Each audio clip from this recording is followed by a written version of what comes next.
The following program contains subject matter suitable for a mature audience. Viewer discretion is advised. Los Angeles, California. From around the world, people are attracted to its perpetual sun, million-dollar homes, and movie stars. It is a place where dreams come true. But for some, Los Angeles proves to be as much a facade as any flimsy Hollywood movie set.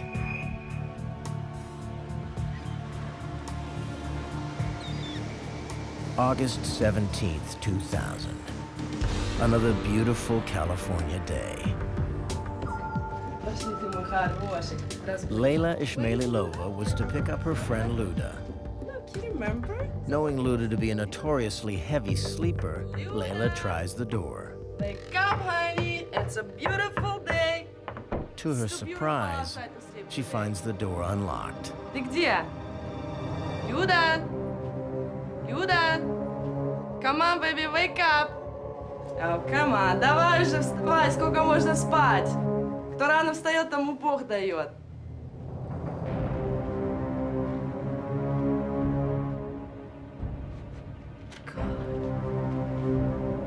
Люда?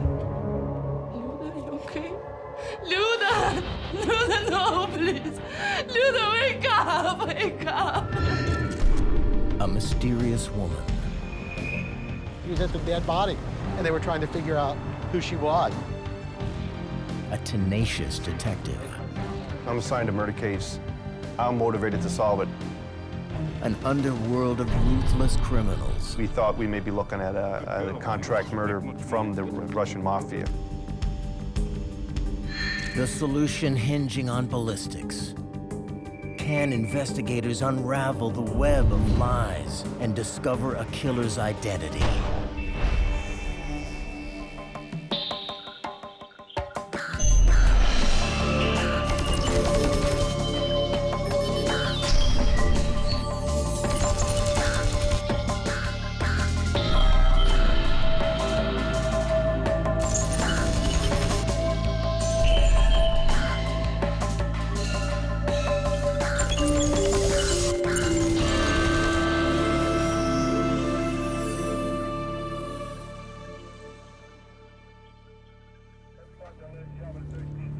A beautiful woman lies murdered in her apartment.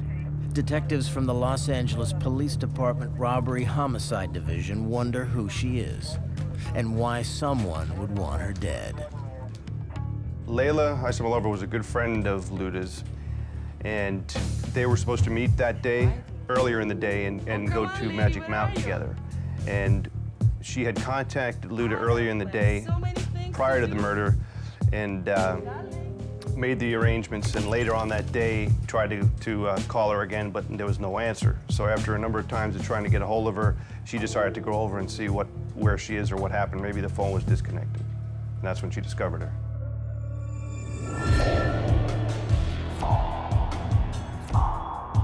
Investigators wonder what this beautiful woman could have done to receive such a horrific beating. Whatever the reason, she had clearly crossed the wrong people.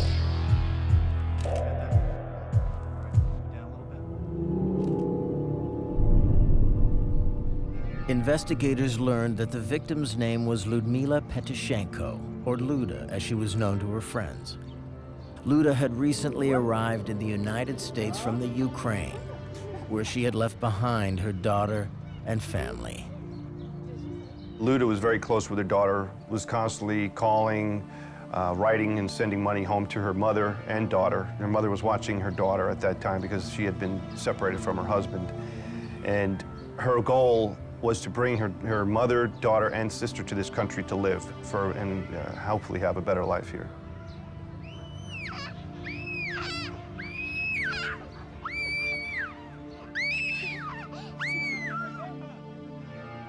Forensic pathologist Luis Pena is called in to examine the body. Immediately, the first trauma that I noticed to her body was a distinct gunshot wound to the chest. On the right side of her cheek, right in front of the ear, she had 4 distinct linear, I call them, or like a line, there were 4 distinct abrasions that I noted.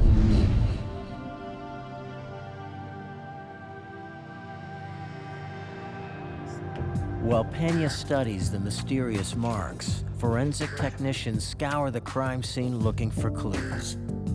A single .45 caliber shell casing is found in the bedroom.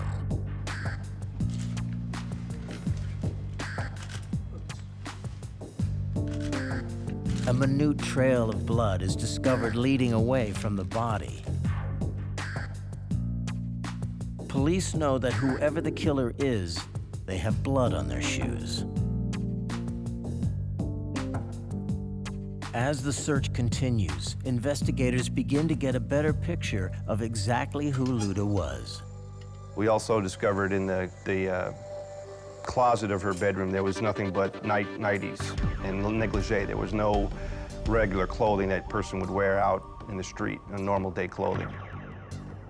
We found a large quantity of condoms that were in a side drawer next to the bed, and which gave us an idea of what her employment was. It also gave investigators an idea of who her killer might be. We thought it could have been a customer or a John that was unhappy with her or tried to rob her and then eventually killed her.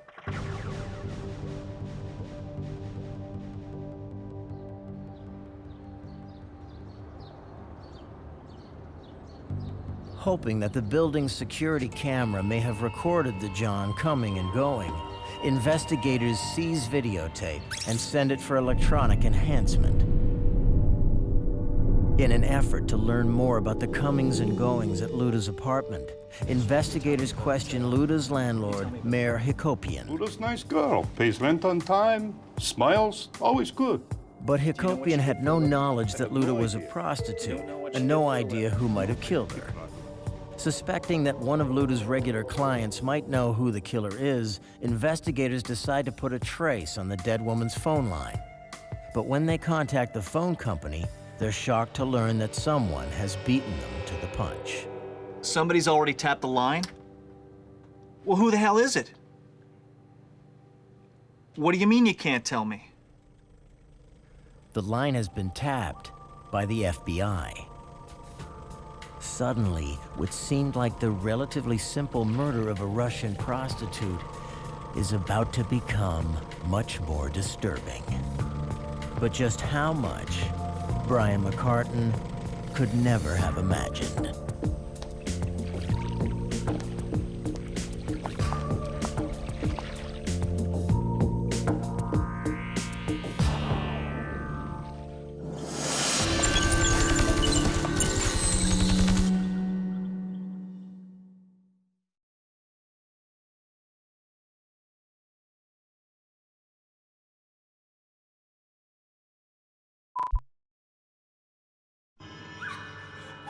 Detectives investigating the murder of Russian prostitute Luda Petashanko discover that it is far from routine.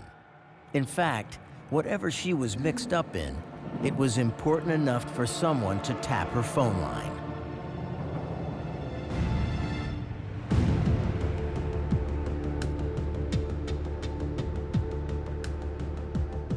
Really appreciate you guys helping us out with this.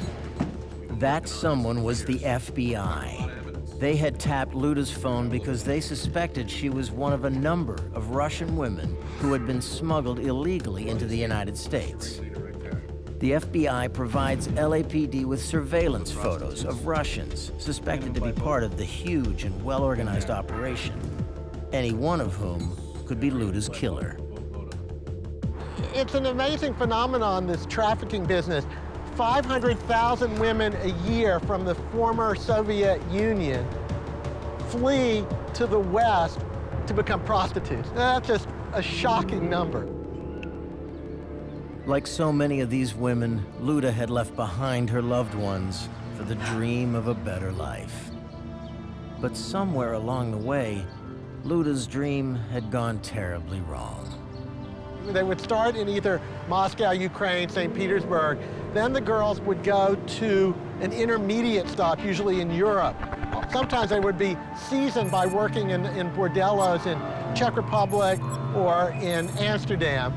And then from Amsterdam, they would fly them to Mexico City.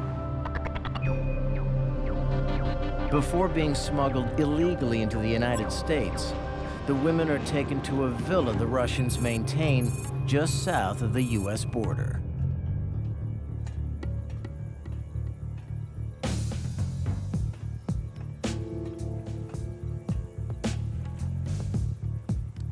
The villa serves as a training school for the women, where they are groomed and supplied with American clothing.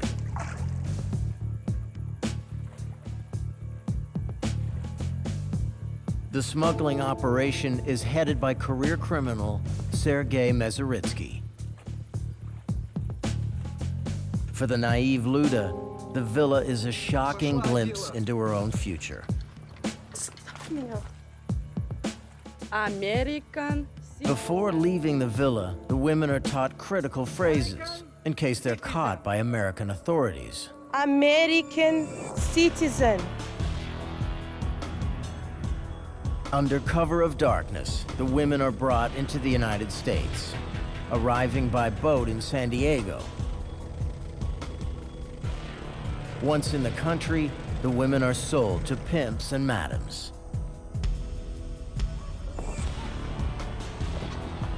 The new owner pays Sergei for all their transportation costs. Now the women are expected to repay that debt, and then some.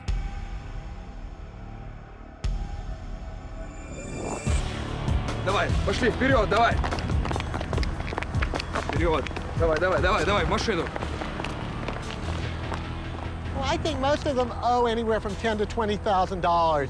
That gets them into America, pays their visa, transport, training in Mexico, the sort of risk aversion aspects of avoiding the police and stuff like that. And then they're expected to sort of work as a prostitute for anywhere from 6 months to a year to earn out that $10,000. To ensure the women don't run away, the pimp seizes their passports. The passports will be returned when the pimp is paid off. The girls are then free to go. Or are they? Had Luda Petashanko been killed by her pimp? Dr. Pena? Autopsy findings confirm that the killer meant to do maximum damage. There's some lines on the side of her face here. Look like scratches, but they weren't made. A .45 caliber slug is recovered. It has torn the victim to pieces. It goes through the heart, goes through the lung, goes through the backbone, through the spinal cord, and the bullet ended up in the right back soft tissue area. Lines on the side of her face. The killer also delivered a vicious beating. Not scratches. The amount of trauma that Ms. Petashanko sustained to her head, to her lip, to her neck, and to the upper chest area was done by multiple blows. You see this gunshot bullet hole? The body reveals one final cryptic clue. I remember Ms. Petashanko had long white acrylic nails. They were not broken, an indication that she was probably not struggling very well. In other words, if you look at the back of her hands, the back of her arms, there's nothing to indicate she's warding off blows. No sign of struggle, no breaks, no traces of blood or skin, which means she never had a chance to use them. Never defended herself at all. Now, as you can see, there's a number of lines here. The killer These had lines are somehow actually bruised. incapacitated Luda before she could defend herself. Perhaps the sole of But her how? shoe. It's probably Did it have caused, something I to think, do with the same odd marks on the source of side of heat. Luda's face and jaw? Same sort of source. For investigators, the autopsy has raised as many questions as it has provided answers. Okay.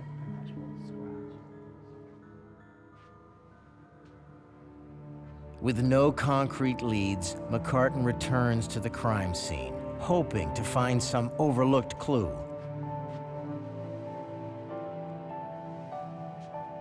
As the case progresses, we learn more and more about our victims, and we become a little closer to that person because we're learning about who they were, their lives. We're meeting their families, their friends. We're human beings. We have emotions as well, so we do feel for these people. the more we learn about him. But in order to catch Luda's killer, police will have to descend into the murky world of prostitution, alien smuggling, and Russian organized crime.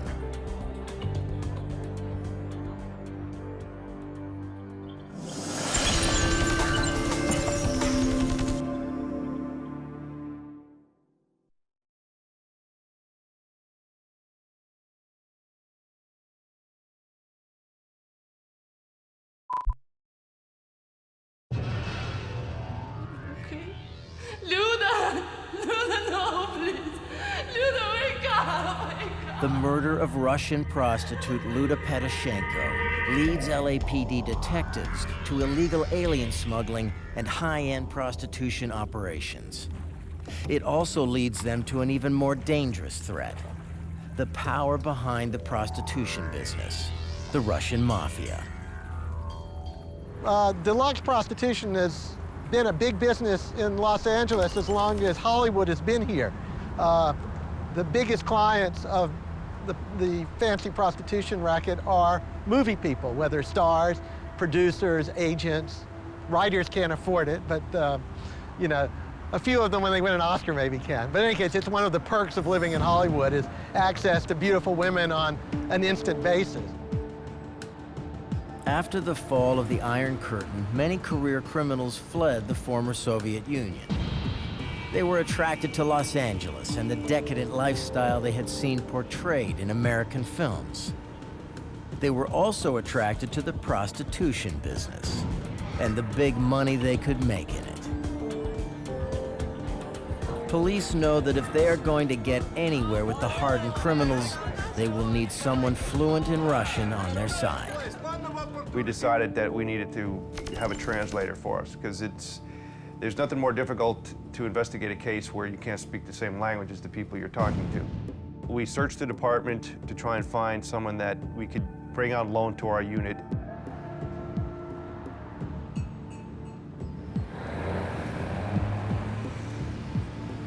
Investigators find their man in David Krumer. Well, I was born in the city of Kiev in the Ukraine. I came here in 1975. Although I came here when I was 3 years old, I still retained the Russian language by speaking with my parents and several friends. The Russian language skills that they needed, I possessed. In addition to that, I also understood a little bit about the Russian culture, being Russian myself, because you have to know not just the language, but some kind of the social mores and kind of the attitudes of the people that you're going to be interviewing as well. All right, so just to bring you up to speed, what started off as a murder investigation for us became much more when the FBI... With Krumer on board, the investigators begin pouring through new FBI intelligence. It reveals some startling information.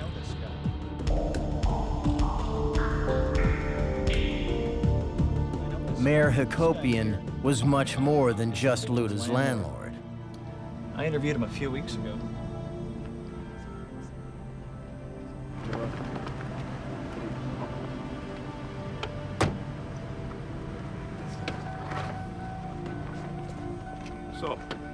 Mayor Hakopian was also Luda's pimp, one of the new breed of Russian criminal moving in on the lucrative Los Angeles prostitution business. Whether she liked it or not, Luda was now the property of Mayor Hakopian. Girls, come on, smile. Worst is over. Bad part of trip all done now. There's many very nice men here. They'll treat you very good. Detective, nice to see you. Mayor? With Krumer acting as translator, Mayor is re-interviewed. This time, he cannot avoid the investigators' questions. You lied to us. Not lie. Small fib. Капитан, зачем вы врете нам? They accuse him of killing Luda over some prostitution-related disagreement. You weren't her landlord, you were her pimp. But Mayor insists that he had nothing to do with the murder. Investigators discover that Luda was pulling in big money in the prostitution game. Why would I shoot Luda? She makes money, lots of money for me. I would not kill her. I'm not a killer.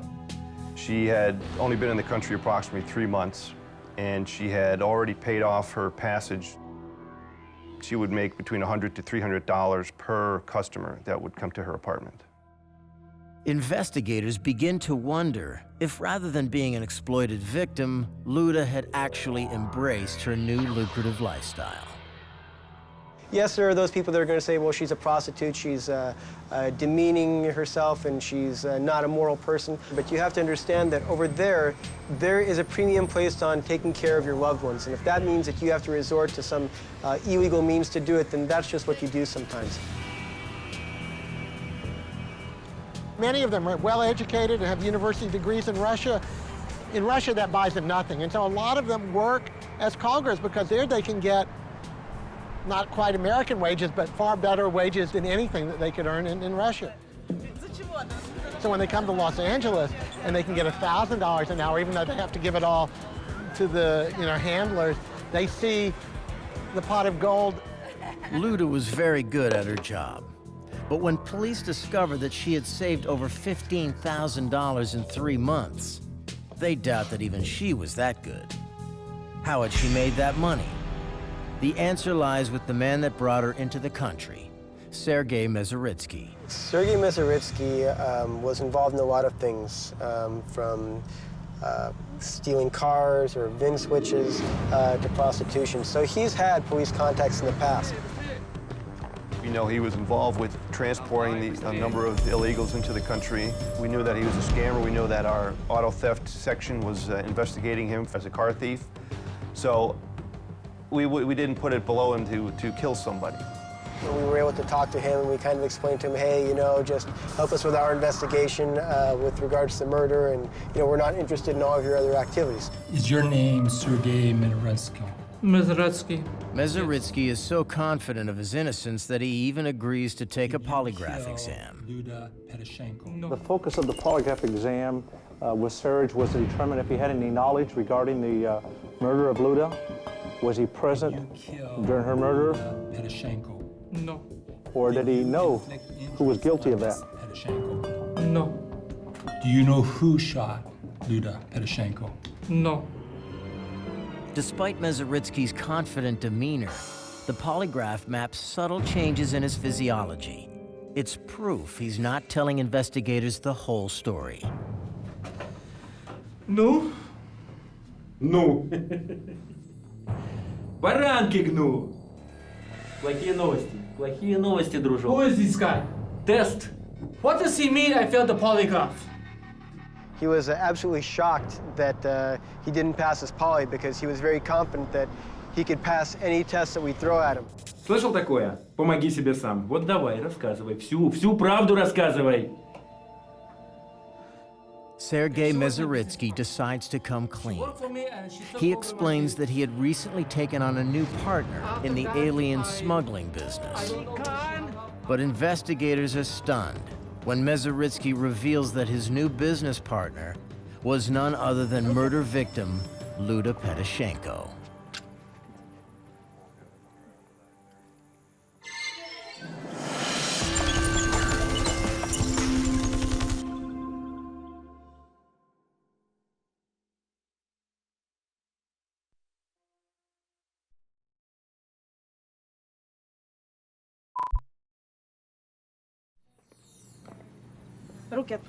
Investigators searching for the killer of Russian prostitute Luda Petashanko are shocked to learn that she was far more than a hooker, that she was actually part of a complicated and well-organized white slavery ring.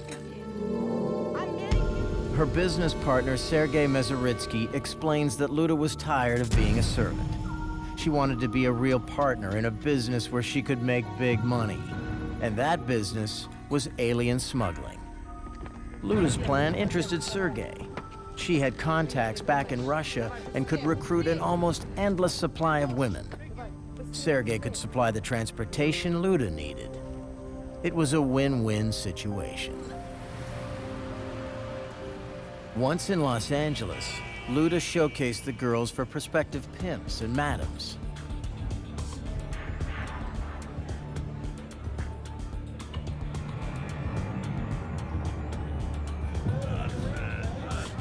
Luda could make between $6,000 and $8,000 per girl.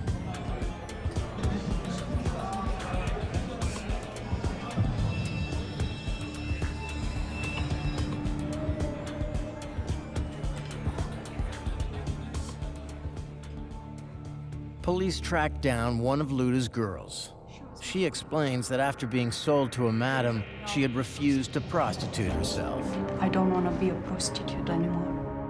The angry madam sent her enforcer, a man named Armenian Mike, to have a chat with her. And he was there to more or less pressure her into working and doing what she was supposed to.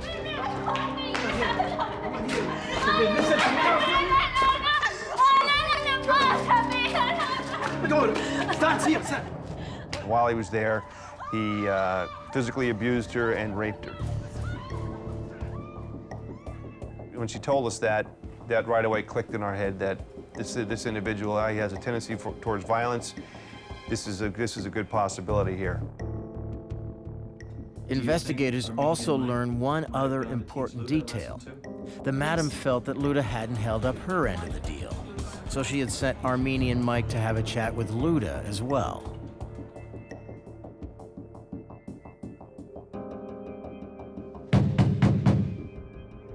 Armenian Mike.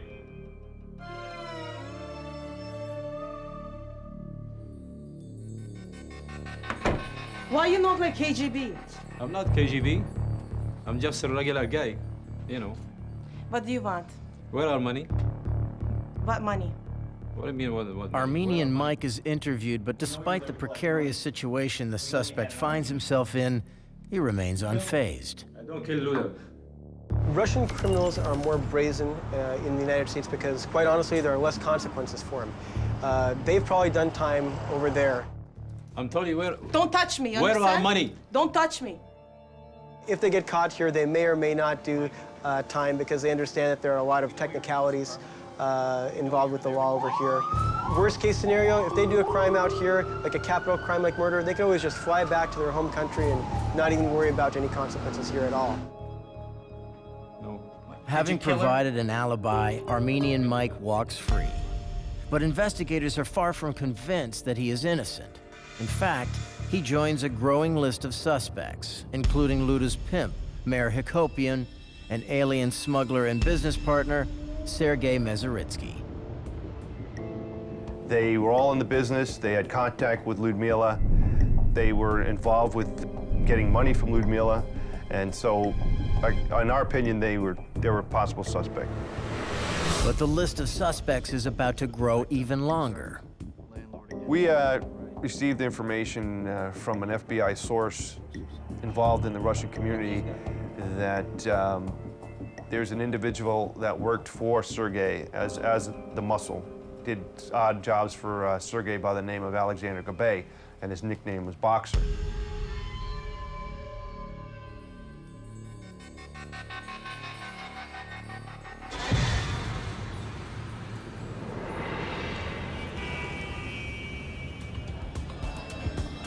The FBI's informant had been drinking with Gabay, who was heavily intoxicated. Started to ramble on about feeling bad that he killed that woman and left her 2-year-old child motherless in Kiev. Is Boxer somehow the key to solving Luda's murder? Investigators are soon to learn that when it comes to the world of Russian organized crime, nothing is as it seems.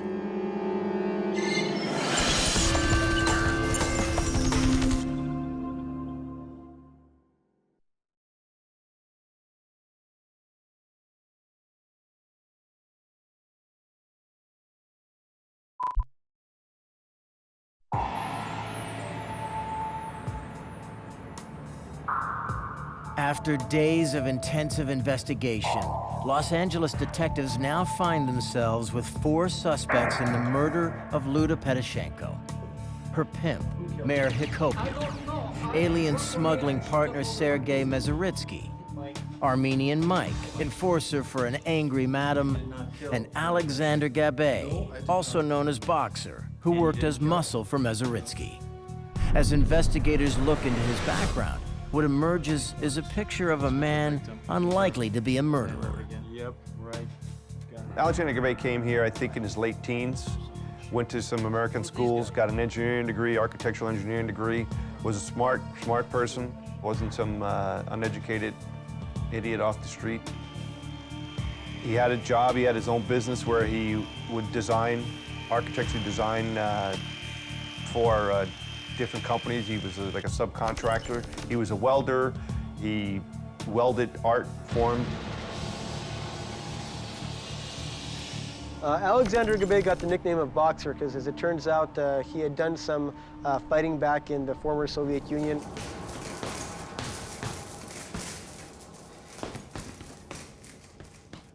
I guess he had some minor title fights and did fairly well, so the nickname of Boxer simply stayed. Investigators attempt to learn more about Alexander Gabay and his relationship with Luda.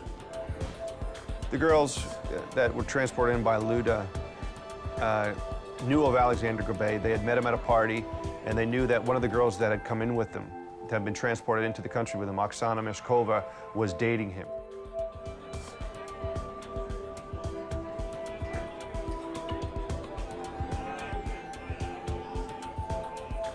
What we know for certain about Oksana Meshkova is that when she was brought into the country, she was a little bit heavier, not quite as attractive as some of the other girls. А ты куда смотришь? А ну-ка смотри сюда. American citizen. Что, не слышишь меня, ага? Не слышишь? Ты что, дура? Police learned that Luda had several run-ins with Oksana. Some of the other pimps and madams, they didn't want to take her off of our victim's hands. There was even some talk that Oksana refused to prostitute herself out, even though she kind of knew that that's what she'd be expected to do once she got here. By refusing to work as a prostitute, it meant that Oksana had no way of paying Luda back for the cost of transportation. Как ты работаешь? I don't work for you anymore. What do you mean you don't work for me anymore? It also meant that Luda would be out thousands of dollars. Put your hands on me. Investigators wonder if Oksana killed Luda to escape paying her debt. Do you know how much money you owe me? Who knows how much money I owe you? Why don't you just go look at some of your other women? Why don't you leave me alone? Get out of here. Don't piss me off. While police try to figure out how Oksana and Gabay fit into the puzzle, they receive a vital clue. The enhanced security video has come back. The tape shows Gabay and Oksana entering Luda's apartment building on the morning of her murder. But when interviewed, the couple denies having ever been at Luda's apartment. You'd never been to her apartment? No. Дорогая моя, чушь это все. Просто чушь, чепуха, понимаешь? У тебя был мотив, у тебя было все. И мы знаем, что ты Люду сукой называла. No. No? And you've never been to her apartment? No, I have never been to her apartment. You don't know her? Question is gonna be always Ну так дай нам ответ нормальный, да? А какой ты хочешь ответ? Я никого не убивал, что вы меня заебали уже здесь. Police know that the pair are covering up something. But what? Believing Oksana to be the weaker of the two, detectives confront her. I've got you on tape with Gabay going into her apartment around the time of her murder. So? So? Proves nothing. Oksana Meshkova stated that the original purpose that she and Alexander Gabay had come to the victim's apartment was to get information about one of Oksana's friends that Luda had ended up selling to a different pimp. I'm not even listening to you. Now you start speaking to me. Она что, не слышит меня? Luda refused to help, and an argument ensued.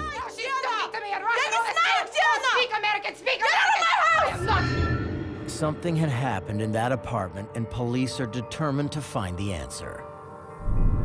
Investigators execute a search warrant on Gabay's house. We've got 45s. During the search, we found a number of weapons within the residence. We could see that he had used this kind of a warehouse-type location as a shooting range, and we found a number of expended rounds shot into a wall, which we collected. At the crime scene, there was a trail of blood that was leading away from the body, and as it led away, it dissipated more and more. So we felt whoever it was had blood on their shoe. So we collected 17 pairs of his shoes and booked those into evidence and had those. Those are our primary things we looked at, had those shoes analyzed for blood. Tests confirm that the blood is Luda Petashanko's. But Alexander Gabay's shoes hold one more clue. Hey, partner, wanna come and have a look what I got? What do you got here? Jeez, would you look at this? Alexander Gabay wasn't just a boxer, he was a kickboxer. Serious boxer. Looks like.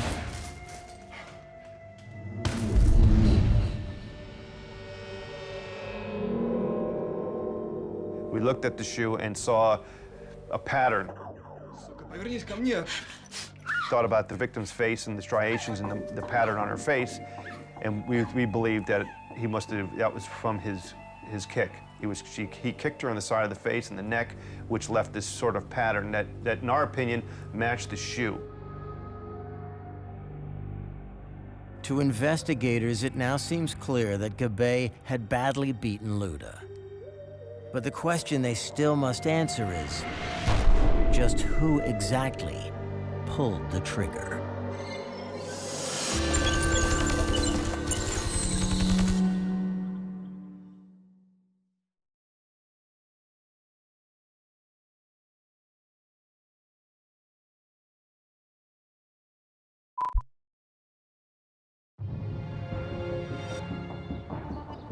Enhanced video footage proves that Oksana Meshkova and Alexander Gabay were in murder victim Luda Petashanko's apartment on the morning she was killed.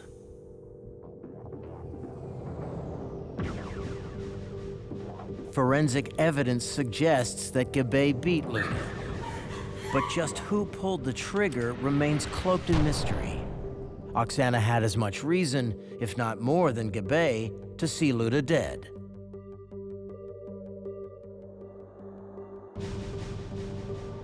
From everything that we could tell, she had just as much motive, and from the reports that we got, she seemed to be a pretty cold, callous person, also capable of doing the crime. Just go look at some of your other women. Why don't you leave me alone? Get out of here. And what are you gonna do about it?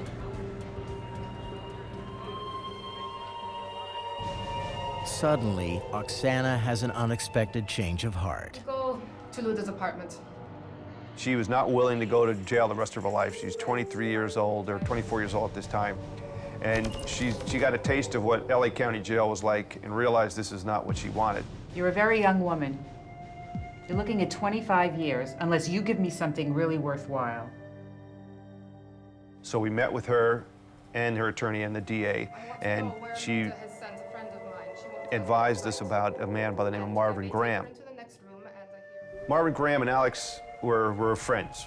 They were good friends, they were drinking buddies.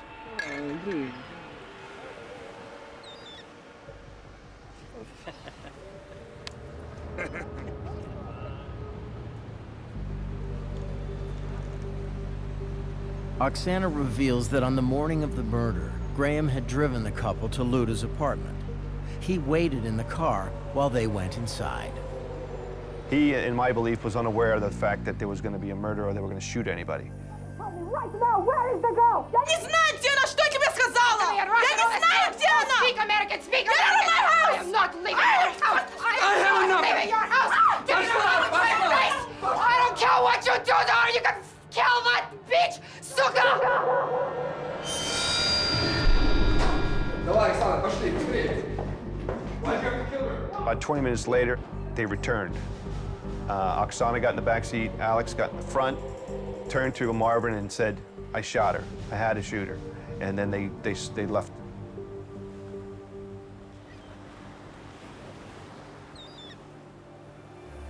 Graham then drove Gabay and Oksana to the ocean, where they spent the rest of the day drinking and trying to forget. Who's over there, man?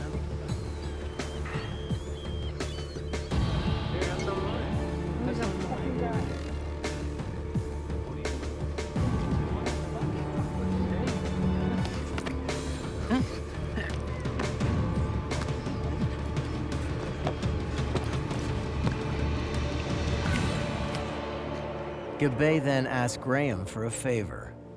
Gabay has taken the murder weapon apart. He keeps the barrel and gives the rest of the gun to Graham, who is to ditch it for him. To ensure that the gun cannot be traced, Gabay destroys the barrel. But Gabay has made a fatal error. Instead of disposing of the murder weapon, Graham has kept it. Facing accessory to murder charges, Graham hands investigators the remains of the .45 semi-automatic murder weapon.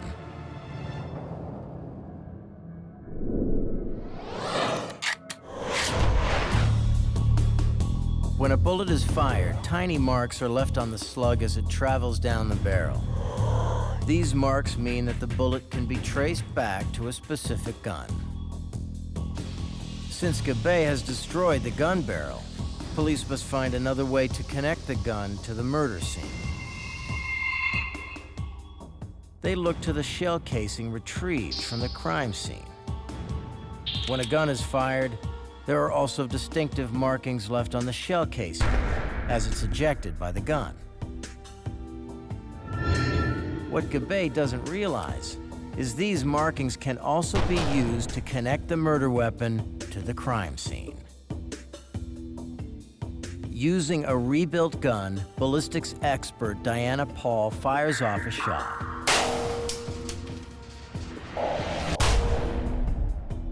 The cartridge case is collected and compared to the cartridge found in Luda's apartment. The first thing that we would look at is the breech face impression.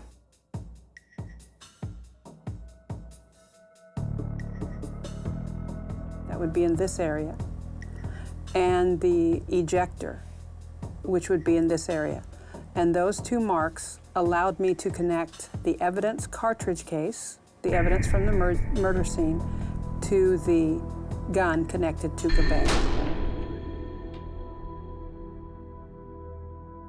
Alexander Gabay is arrested and stands trial for the murder of Luda Petashanko. My strategy was to try to keep the focus on the crime itself, on the murder, without getting into too much of the extraneous other crimes that may have been associated in terms of the white slavery, the smuggling of women to the U.S., the prostitution, the pimping and prostitution that was going on around them, but that there was a murder. It was sort of a personal murder. Everybody testified. Oksana testified, the driver Marvin testified, the DNA people, the ballistics people, all those witnesses were at the trial. But at the trial, Gabay still has one surprise up his sleeve. Gabay's defense was that Oksana did it, he didn't do it. It was a total he said, she said. He blamed it on her. Gabay insists that it was Oksana who pulled the gun from her purse and then shot the helpless Luda. Gabay says that he only told Graham that he fired the gun in order to protect Oksana. But once again, forensic science reveals the truth. Problem was that in the videotape showing them going in and out of the apartment building, there is never a purse. In fact, she's dressed in a very skimpy spaghetti strap top or shirt, and there is no purse in that video. And so he made a mistake, and it cost him. He made a mistake because there is no way she could have been carrying the gun.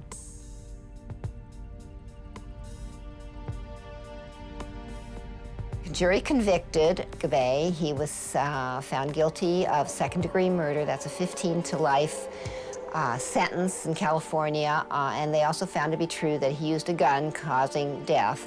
That's a 25-year to life enhancement. So his total time in prison will be 40 years to life. He'll have to serve 85% of that time before he's even eligible for a parole hearing. Luda's murder and Gabay's conviction brought about sweeping changes. Once Luda was murdered and a spotlight was shown on the Russian prostitution business, the Vice Division of the Los Angeles Police Department decided we better crack down. And once they started looking, the pipeline from Mexico dried up. Women stopped coming because they want to come here and get arrested. They really defanged the prostitution business in Los Angeles. They scared all the Russian mobsters here out of the prostitution business.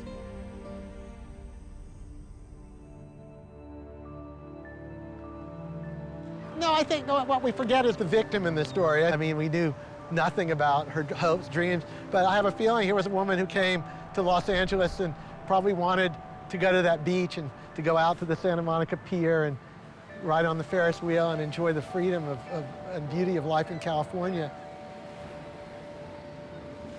The California had so many promises for everybody else in the story, and for her, Los Angeles, California, America was not the promised land.